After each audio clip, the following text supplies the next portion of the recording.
Okay, good evening. It's 6 o'clock on January 14th. The Milford High School School Building Committee meeting will come to order. The first item on the agenda is the approval of minutes from the December 17th meeting. So moved. Any discussion? A motion from Al, second from Mike Walsh. All those in favor? Aye. So that's unanimous. I abstain, I don't think I was here. Okay, Rick Valani abstains. The next item is approval of warrant. We have a warrant in the amount of $20,000 for Next Level. Any discussion? Motion. Motion, Patrick Holland, second by Chris Wilson. All those in favor? Yeah, that's unanimous. I'll circulate that for signatures, and a timesheet for Melissa Bullock, our meeting minutes recorder and administrative assistant, in the amount of $307.40. Any discussion on that? Looking for a motion, Joe Calagione, second by Michael Walsh, and that'll go this way. Next item on the agenda is the owner's project manager update, to include budget review, the designer selection procurement update with the next steps, and MSBA Project Advisory 96 that came down about a week ago. With that, Mr. Riefstall, if you could take us through it. Thank you, Jonathan. First thing, guys, is we'll review the budget. It's very simple at this point. Oh, there we go. It's just me, and now hopefully 2 months from now we'll have the architect on board. With the fee, we'll have them all hopefully on board in less than that, but with an invoice. I just want to point out a couple things here. So the OPM fee, that's the one contract that's simple, that's easy to follow. The designer contract is going to be like his base fee. This number is a placeholder at this moment, as you guys imagine. And this will be his base fee. And then if he has allowables, not sure what's going on there, I'll stay here. Allowances, I should say, in his budget, that's what the environmental will be. And then the other category, I'll start spelling out. Yeah, this is, let's see if we can get a better connection here. The other category is where we'll have the miscellaneous, and so you can see the costs there. I don't want them hidden, so that you'll see them. So you'll see them going forward, and when we do the budget review of what that is. And everything there is reimbursable at our rate, Correct. which is 73 point something. Yes. Without any bonus points that we don't know about yet. That's right. That's all during the construction. That's only construction. That's the bonus happens when we're actually in construction. Exactly. Okay, Yes. if we get. Okay. Post schematic submission. Yes. So we have had an exciting time. So as we reported out last time, we had 5 architects, and in alphabetical order: HMFH, JCJ, Kessel Booth, Spears, TAPE. The subcommittee, our representatives, not even the subcommittee, our representatives on the MSBA Designer Selection Panel, Chris Wilson, Mike Walsh, Craig Consigli, who has been hard at work this past month, reviewing submissions, coming up with pros and cons, really first responses. We had, as have I. I reviewed the submissions as well. This is one of the designer submissions analysis that I put together for the group. It's in your packet. Yeah, I wish we had a better signal, guys. I don't know what's going on here. I'm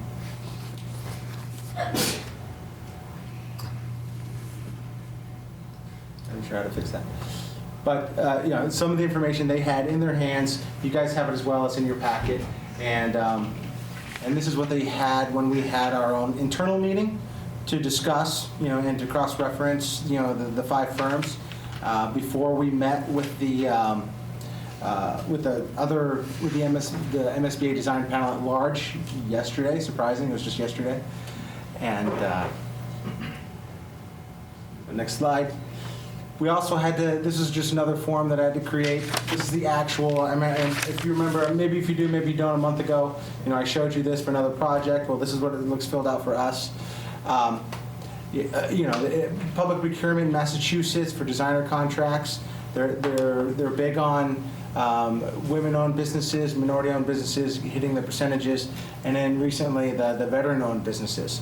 And so, we do a little color scheme that shows you, who had whom, for each architect going down, and what the subconsultants and what they were, MBE, WBE. And it just kept going, and we did reference checks for them. So they listed, each listed 5 projects, and we were able to call or email for references, and all of them were glowing. I mean, they were the ones that responded. So we got a very good group of architects that submitted for this project. All of them would have been capable to do this project. We would have had no reservations. We had the luxury of, okay, who has the most experience in what we anticipate our needs are here. There's just more reference checks in there.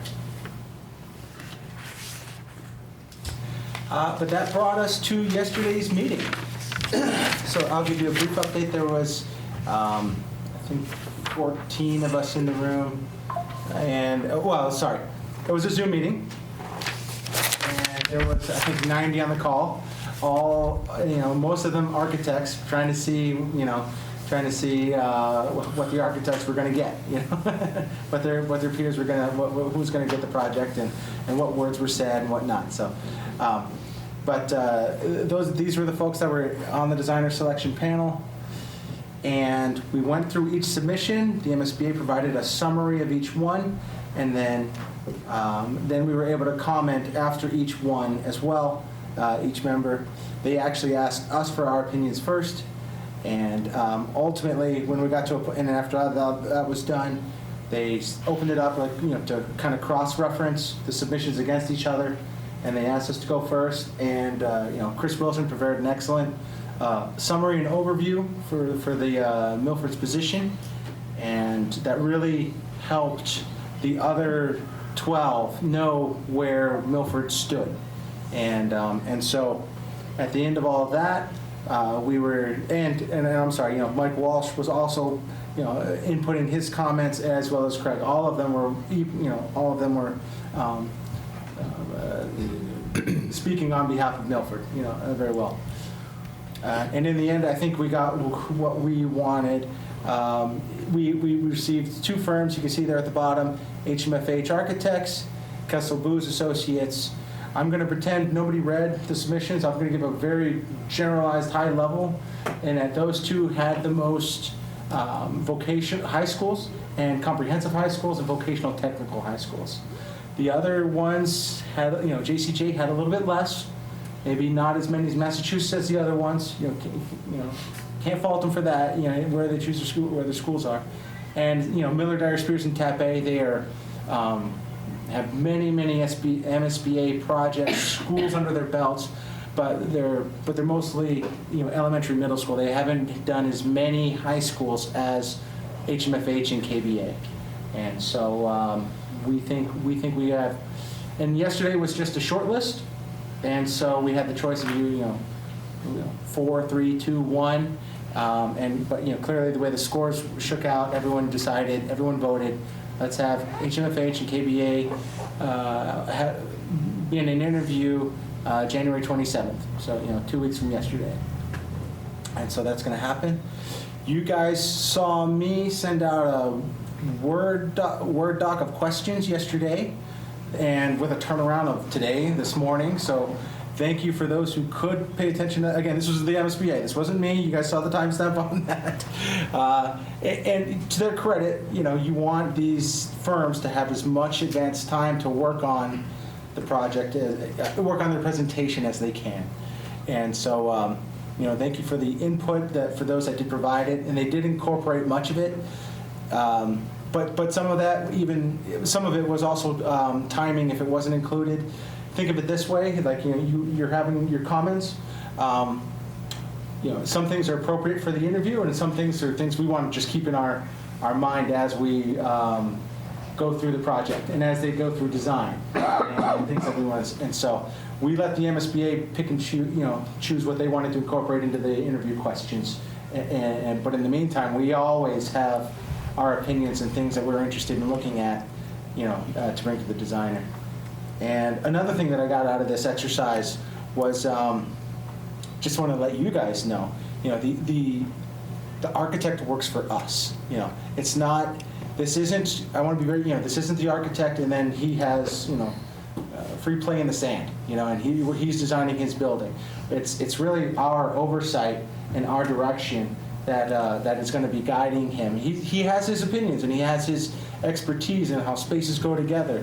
But in terms of aesthetics and looks, he's going to have that too. But we have our input into that. And so, if anything, you have to reach consensus among those in this room to make sure that you're getting the product you want. So, in a nutshell, yesterday, the designer selection panel narrowed the 5 respondents down to 2 that will be interviewed on January 27th. Correct. By the same designer panel. And after that, they will be ranked 1 and 2, who you begin negotiations with. That's right. That's where we're at. Anybody questions or comments regarding where we're at the moment? It's really a significant place to be. If I may, Mike? Mr. Chairman, if I may, I think that, having been on the Zoom meeting yesterday, I think it's imperative that there are a couple of things that I picked up, and James, you and I talked about it, is one of them is that Carl, the gentleman that really is in charge of the MSBA, came out of the gate on 2 of the firms. And he did say, although I don't want to come out and be negative, he kind of set the stage of like these 2 firms, and he did a very nice political job of, of putting them aside. But one comment that he did make is that, to James, to your point, what you just said is that whoever we pick, we're going to own. It's not just for a year. This, he used the numbers 5 to 7 years, correct? Correct. He said, so you want to be sure that the firm that you pick is the firm that you truly want to be with, because you're going to be with them for a long time through a very large project. I picked up on that. But the other thing, the political side of me, I think it's imperative, and we're close, but I think it's imperative that as a committee and as a part of the selection group, that we go in unified. And I mean, the feeling that I got out of that panel is they're really looking to us. They're gonna make the decision, but I think if we go in unified, saying we all agree this is our first choice, this is our second choice, they're gonna say, okay, well, then they've made their mind up, and I think that'll be a big factor that'll weigh in their decision. I think if we go into that meeting on the 27th and we're not 100% unified, they're going to say, well, wait a minute here, what are we going to do here? Because, again, I go back to what Carl said, at the end of the day, this is your project. They're going to be working for you. So we want you to choose, let us know strongly, and we will listen to you, who you want to be the architectural firm of this project. And so I think it's imperative if we can this evening, and again, it's just the political side of me, over 20 years of being involved, nothing this big, but watching processes go down, I find it a lot easier that when committees and subcommittees are unified at the table, the next process is much easier, my opinion. Thank you, Mr. Chairman. Joe? You can't do that. I mean, they're having a meeting in January effectively to determine now, based on there only being 2, how that changes this scoring in 1s and 2s and things like that. And they're going to present answers that I sure to hell hope reflect on how any of these people, including the 3 people that we're sending, change their mind about it. I mean, I went through those proposals, and there isn't enough meat in those proposals to say who's 1, 2, or 3, and to ask anybody here to do that and in fact, for us to go in that way, I think is being very blind to the fact of what they're going to present on that day. We don't know what that is, and I'm certainly not ready to make it, I mean, if I make that decision, I'll make that decision. I'll make it based on what was put in there, but I'm missing information. And I'm missing information that I hope is critical to us making that decision. Anyone else? Chris? Sure. Thanks, Mike. I take your point, Joe. Obviously, I agree with your points, too. James, when we get into that meeting, and this is something I didn't ask, but I'll ask it more openly, is, the three of us, and including yourself, will be in there. We will hear those two proposals. I'm assuming there will be an open discussion within the panel. Is there any opportunity for the three, in a sense, voting to kind of have a small conference to the side privately? I don't think they. Right. It's an open meeting. So It is open meeting, so you can't, okay, which I assume, but, yeah, just because to Mike's point, to Joe's point of saying, we want to hear those two proposals, but we also want to be, in a sense, unified and be able to talk that way, too. So that's why I wasn't sure if we could, again, have some type of just, small meeting, but again, it doesn't sound like that would be a means to happen because of an open meeting. Yep. Anyone else? Patrick? I have a lot of familiarity with HMFH, obviously. My main concern in this school and the programming there is the vocational program that we're going to have. Frankly, that's what I care the most about. And by sheer virtue of the fact and having proposals, and I agree with you, Joe, I mean, they aren't heavy. But I also know that probably any of the architects on that list could do the job as long as we supervise them properly. What I find reassuring is the level of experience relative to the building vocational program, high school vocational program. That's the most important part to me, so I can impress upon the members, the voting members, who have an opportunity to have the voices of Milford heard in that meeting. And we're obviously far away, right? I mean, they can choose to do what they want to do if they so choose, right? And that's a lot of this process is that, right? I mean, they're sort of funneling us towards what they want is essentially how a lot of this works, and they give us a little bit of choice in between. And so I guess what I would say to the voting members in that particular board is, please, please, please dig in very deeply to the vocational programming aspect of it to make sure that when we deliver a school, it's going to be a school for the next 80 years, is flexible and expandable and can deliver the type of programming that people in Milford need. Anyone else? Well, the comment that I would make is I think we should look very closely. There's two finalists here at their workload and where the town of Milford will fit in their workload, in the overall scheme of things. If you're two firms that are equal and one is fully subscribed to and the other one has room in a schedule, I think that plays into it also. And Jonathan, yes. Joe had mentioned missing information, and there was at the meeting 2 of the other members. We had picked up on 2 pieces that were either a little off or are unknowns, and so one of them was for the MSBA keeps track of how many projects each firm has at any given time, and they said that HMFH had 4, when in fact that's not exactly true. They just lost, unfortunately, not because of their own design. They had worked on Old Colony Regional Vocational Technical High School, and they got it all the way to the vote, all the schematic design and design, but unfortunately the towns did not agree. Regional district. The regional district district did not agree to proceed with the project. So technically, the HMFA, and there is no, unfortunately, when that happens, that regional district has to go back into the line to get into the program again. It's not like they take a break and can reconfigure at that time. It's just not the way it works. So in terms of HMFH, well, they have capacity that they otherwise did not have at this time. And then one of the other members, I forget which one of the emeritus architect maybe, but he mentioned with KBA. They recently won in April 2025.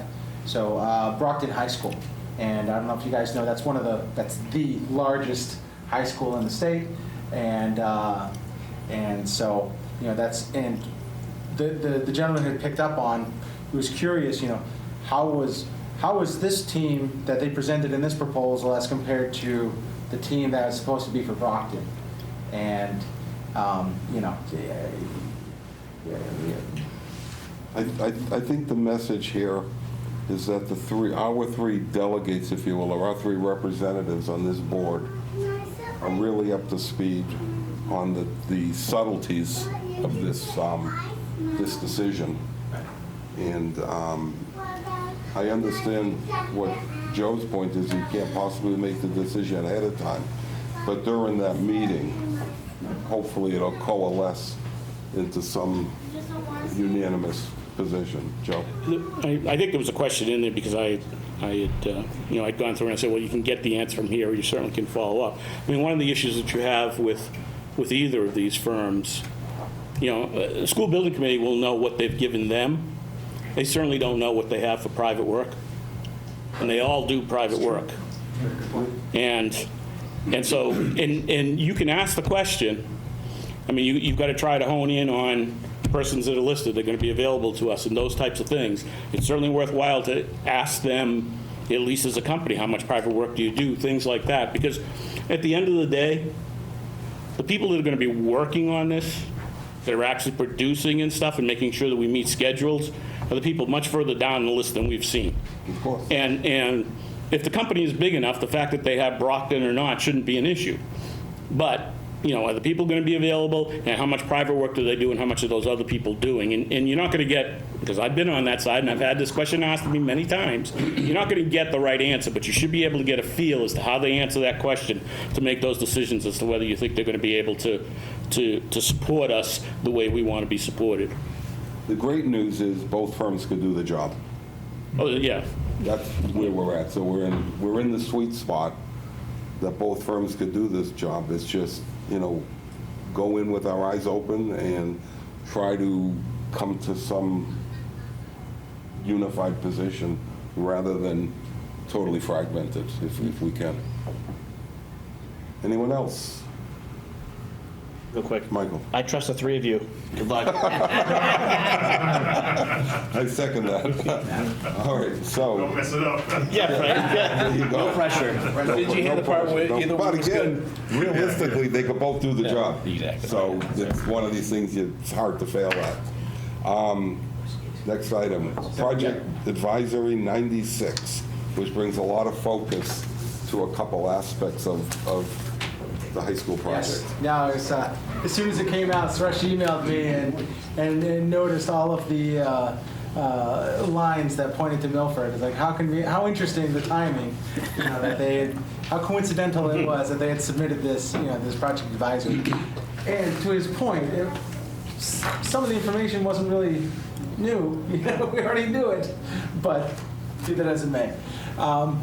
To start, before I delve into 96, I just want to say that, and this is part of your package that was sent out. If you want to dive in more, the MSBA has these things called project advisories, and they're all the way up to 96 now.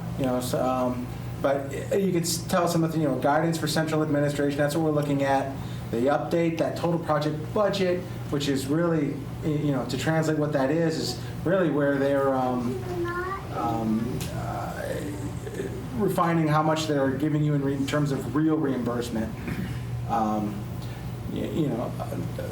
Update to it. Anyway, so all of these are, I am up to speed on, Suresh is obviously up to speed on, and so without further ado, 96, which had to do with guidance for central administration, which we have here, field house, which some people want, and the natatorium, a fancy word for pool. It's a fancy name of a pool, right? Never heard that before. Yeah. Just to sum up, I think I gave you the document, sorry, it's on bid docs. You can view it then. But so the real rules here is: can you have it? The way to frame these things: can you have it part of the project? If so, how? And then is it reimbursable? Is the cost of that, building that, going to be a reimbursable cost, the design and cost? So with that said, central admin, you can include the space. They're not going to say, no, you can't, we won't participate in your project. So central admin you can have. The kicker, costs associated are ineligible. And that's been a longstanding rule, you know. The way I explain it to myself, if you have an elementary school, you know, it's unfair for them. They don't have a central admin connected to them. It's only the high schools. And so this is a universal rule that applies to all schools. So they've just drawn a line in the sand. We're not paying for central admin, you know, because not all schools need to have that component. Field house. You can have a future reserved location in the MSBA project. If they want to see where, if you really want to have it, they want to see where it's located. But the design and construction as part of the MSBA project is not allowed. The design is not allowed, which means you can't have the same architects working on it at the same time. And the construction is not allowed, which means you can't have the same contractor working on the field house at the same time as your project. This is what it means. You build the school, and then you build the field house. That's the only way this would really work here, and the MSBA is not participating at all. 100% separate project from the MSBA, and yeah, costs are ineligible. It's just, maybe if you want to tell yourself that along the same lines, an elementary school can't have a field house, so that's why they've drawn it. It's like, you know, they try to come up with rules that are universal to all schools, not specific types. Swimming pools, new is they treat it like a field house. So yeah, you know, you can do it, but it's going to have to be built afterwards, just like a field house. We don't have that issue here. For us, renovation to an existing, they're going to let us do it, but the costs to renovate are ineligible, or they're not eligible for reimbursement. And it always has been that way. And I think in our specific case, I think you guys have been taking really good care of the pool. And so that I'm not sure we were planning on spending much renovating there anyway. So, all in all, well, for me anyway, nothing to see here, but I presented it. Go ahead. Patrick? James, in terms of maintaining an existing structure like the present pool, when we talk about the design of that, so that is going to need its own mechanical systems, need to be separated from the existing building. Is that something we can get advice from whichever architect we pick for as part of our project cost, or is that something that would have to be separated out? I don't think you need it in the case of the pool, which is existing. Right? It's part of the project. Okay. It's just they're going to somehow, the way they do it is they're going to say, okay, the pool is 20,000 square feet. I don't know, 50,000 square feet. Well, that's the size of a pool. All right, well, we're not paying, we normally pay you 70% of that cost, and now we're not. So that's just the math that's going to work out. They're going to reduce, they're going to say, we're going to pay you 70% of the 1,000, we're going to subtract 50,000 square feet, so this is what you're getting from us. Right. So, I'm sorry. go ahead. Question on the design part. Yeah. Will it cost us more to say to the architect, design the pool or design a renovation as part of it, or don't design it? That question makes sense? So include Yes. central office or don't include central office, include the pool or don't include the pool? Is there any other costs associated with it? Is it the So in same? the case of central admin and the case of the pool, the MSBA is already declaring here, if you're gonna, But does the architect charge us more? he doesn't charge you, no. Well, no, this is part of his fee. Okay. Part of his fee. In or out? Yeah, it's in. But the MSBA is not going to reimburse you on it. So you're paying the 100% whatever you're paying. On the construction And the design. and the design too? Yeah. Okay. If I can, So to the Craig's point, to clarify, so what we're bidding and they're going to accept is going to include the central office and the pool, Yes. a potential renovation, whatever, in that price? Correct. Oh, okay, In interesting. the designer's price. Okay, yes, yep. And the contractor. Yeah, of course, yeah. just to clarify, what they would do is, let's say the cost of design is 10 million, and the square footage for the pool is 50,000, and the total is 300,000. So 1/6 of the 10 million, they'll say, we're not reimbursing you for that. Right. Simple words, they'll make that as ineligible. Everything else is 70% or 71%, whatever the number is, but they just do it straight off top, right to the top. They take the cream off the top and say, that's not eligible, so. Got it. Price-wise, you might as well get your money's worth then. Yeah. You get a better value by, you still get a better value by rolling it into the project. Separate. And get more information to make a decision. Thank you. Yeah. Thank you. Anyone else? The, Yeah, you had said something about relative to the square footage. I'm making things up for the sake of my understanding, right? So we decide the pool, right? The pool needs paint, bleachers, acoustic tiles, right? And that's it. Yeah. Okay? Are they gonna take the square footage of the pool and say the cost for designing all of that is gonna be subtracted as a percentage? Or is it, relative to the billable hours spent on designing the bleachers, paint, acoustic tiles, and Good question, if I can answer. They will look at it basically, because this happens at schematic design phase, so we have to identify to them in our proposal or in the schematic design that the expected, the design fee for this would be, let's say, $30,000 and not $600,000. So we have Yes. to identify that part of our submission, and same thing, the cost estimate will tell us exactly what the cost is, and that's the portion of the cost. For the acoustical tiles, the paint, they will exclude, not everything else. so the portion excluded from reimbursement is going to be related to the instructions that we The give to the architect. actual yeah, scope. that'll be, And, no, that's a great question, now that I got you. Yeah. And not the blended rate. And that's probably an issue that's ripe for discussion with negotiations for whoever makes it across the finish line on January 27th. Sure is. well, yeah, you're going to want to see if you can break that out. Break it out some right up level front. from them, because we're, Right so up we have front. those numbers. I mean, I think the thing that we talked about it, but you may want to discuss it and maybe discuss it with them at some point in time. We said we wanted the pool redone, rehab. Admin, staff, we're paying for a design for putting that into the building or not. You could have them look at least to some level, because they can give you that number and we're paying for it anyways.